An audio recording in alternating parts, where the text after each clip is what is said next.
I was 17 years old when I sat across from that old man when he gave me some advice that I've used my entire life. I would like to share that advice with you today. It's been useful through my life, and I think it would be useful in your life.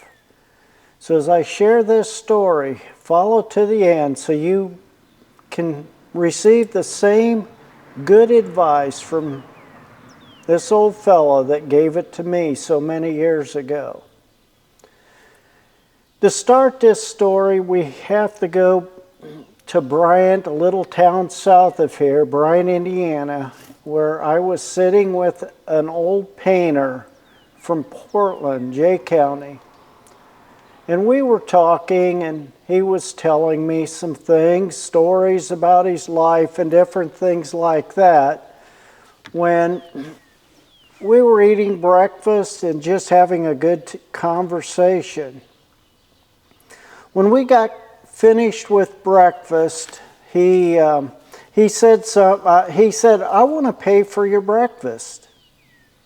I said, "No, I can pay for my own breakfast." I was thinking I was young, I had a chance to make it and earn money where he was winding down, and I just didn't want him to pay for my breakfast because I thought I could pay for my own.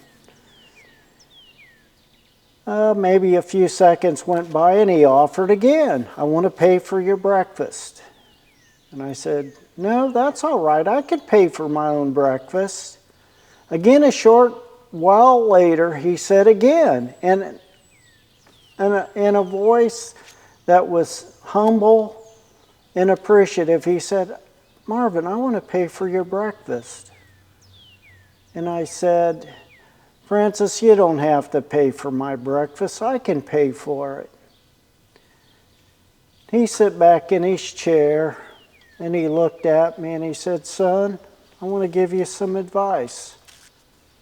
And my ears perked up because I was always willing and ready to listen to the advice that someone older than me was willing to share with me. He said,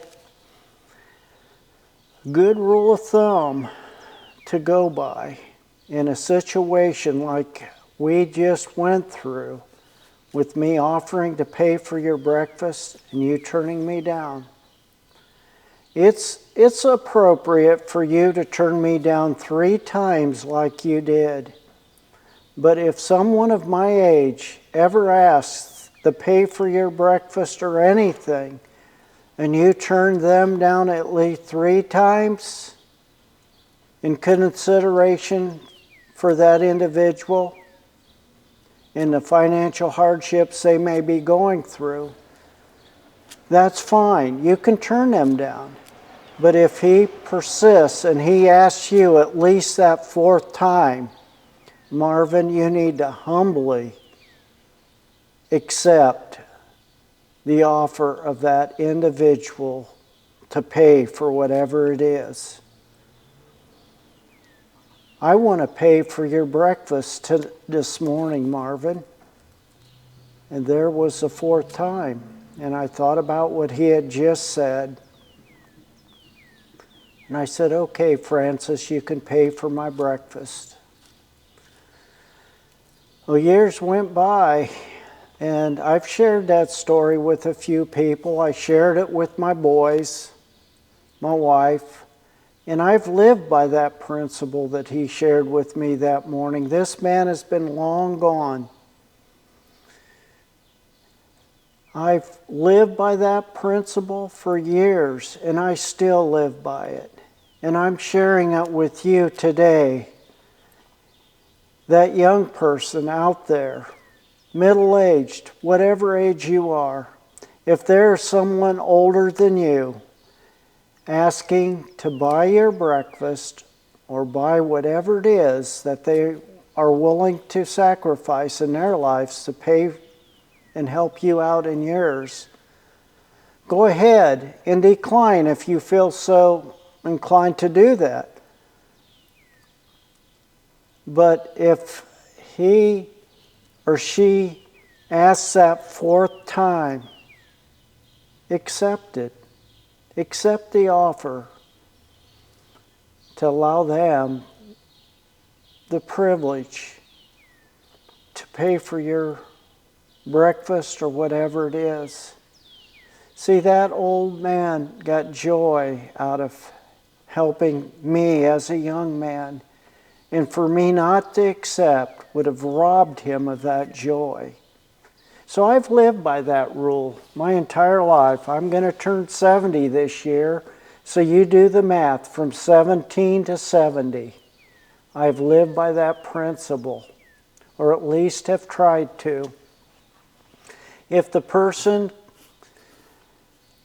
asks you 4 times, accept it and move on. That was one piece of advice that this individual gave me that morning.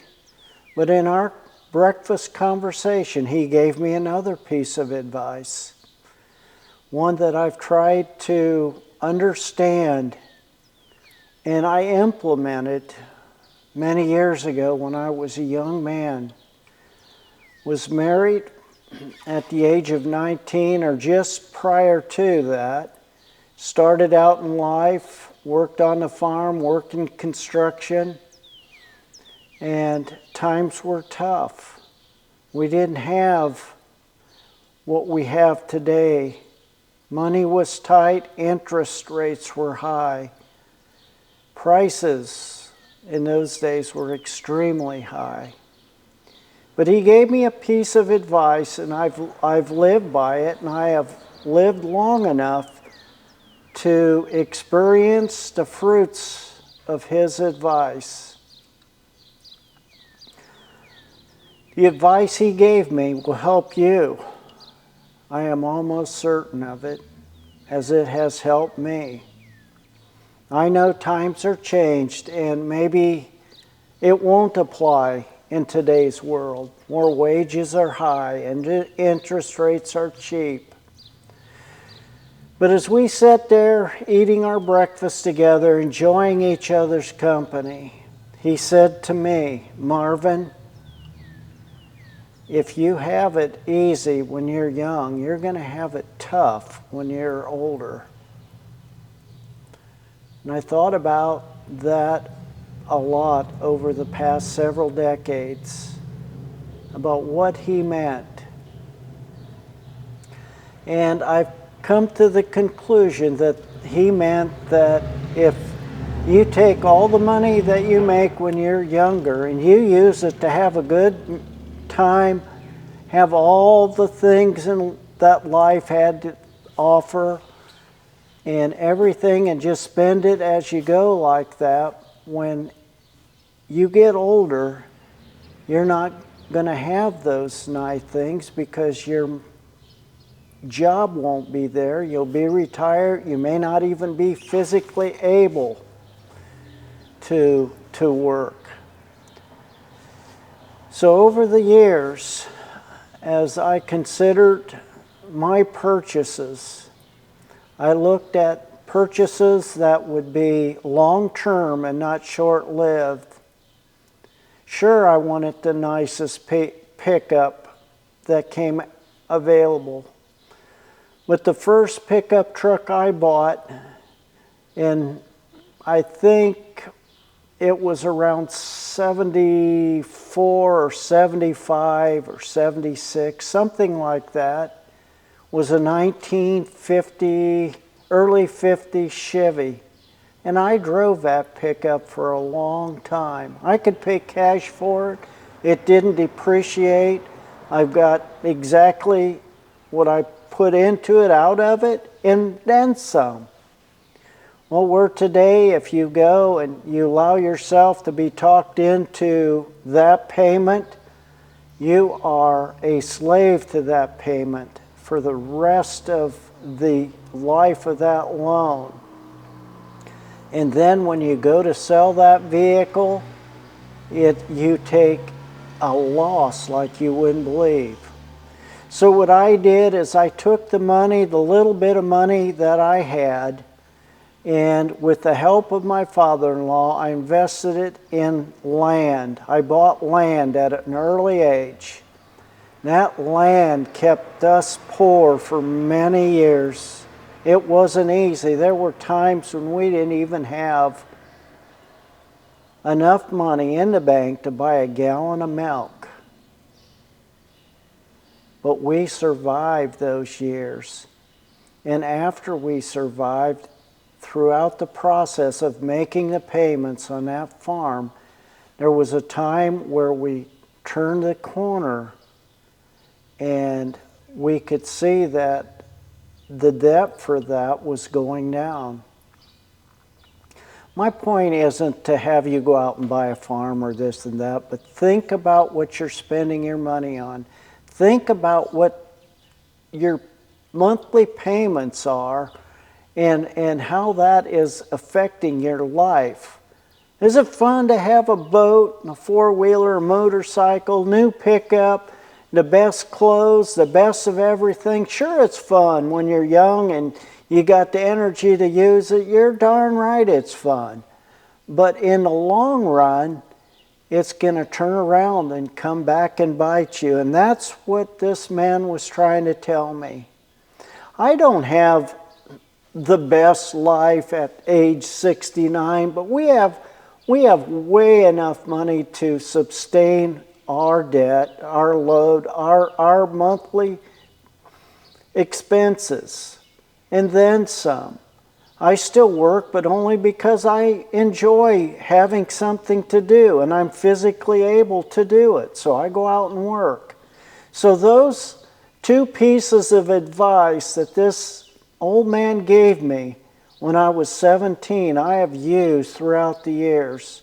One is something that you can experience and understand and know and implement immediately with immediate outcome. The other one is going to take some time.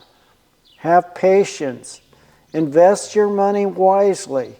Don't let the lure of it's just payments captivate you and turning you into a slave to your payments.